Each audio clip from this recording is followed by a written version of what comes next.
24,600 शिक्षक, उनमें से 3-3 अन्य जिलों को, पहले 3 जिलों का जो विकल्प दिया था उसको छोड़ करके वहाँ पर वो पुनः 23/9/25 से 28/9/25 तक ई शिक्षा कोश पोर्टल पर अपना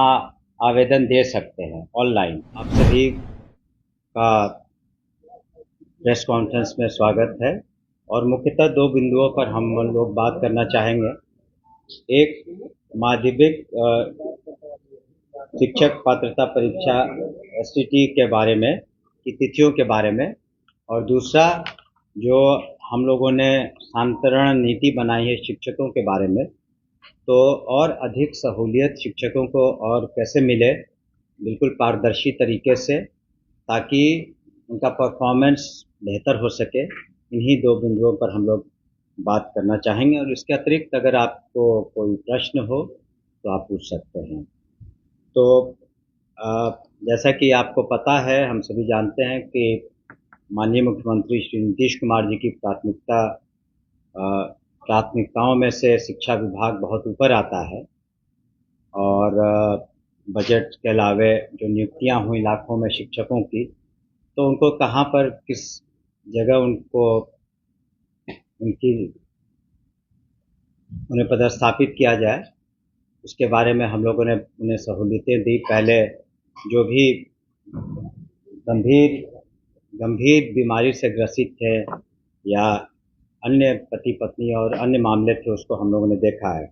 तो माननीय मुख्यमंत्री जी ने पुनः अंतर जिला स्थानांतरण हेतु जो कुछ निर्देश दिए हैं और जो हम लोगों ने शिक्षा कोश पोर्टल पर जो 5/9/2025 से 13/9/2025 तक जो प्राप्त किए थे आवेदन, उसमें कुल आवेदन थे 41689 41,689, जिसमें से नियमित शिक्षक थे 617, विशिष्ट शिक्षक थे 12,370 और विद्यालय अध्यापक जो बीपीएससी के माध्यम से आए थे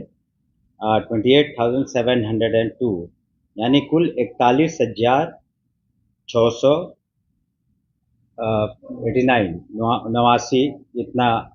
है। तो इतने आवेदन प्राप्त हुए और काफ़ी अच्छा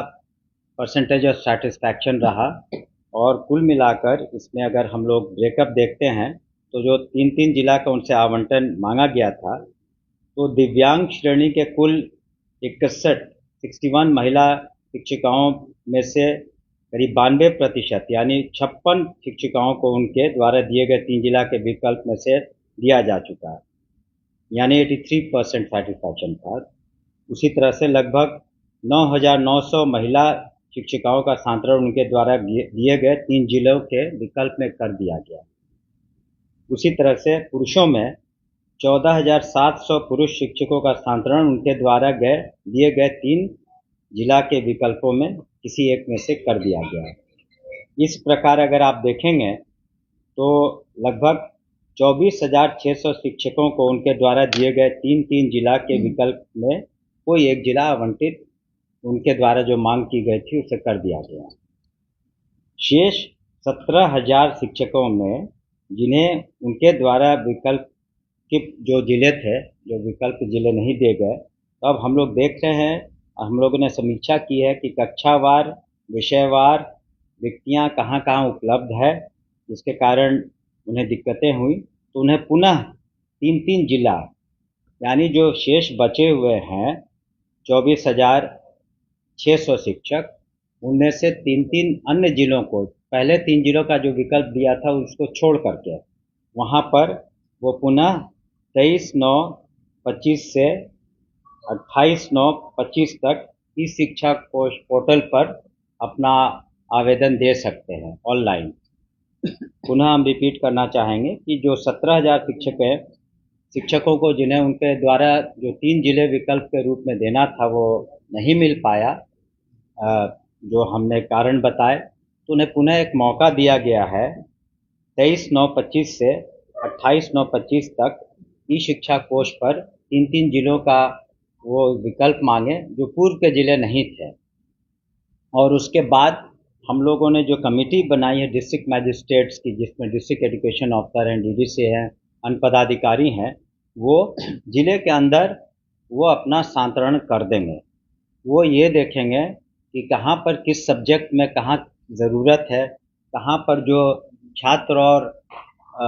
जो शिक्षक हैं उनका रेशियो क्या है, कहाँ ज़्यादा है कहाँ कम है, तो उसका रैशनलाइजेशन करेंगे।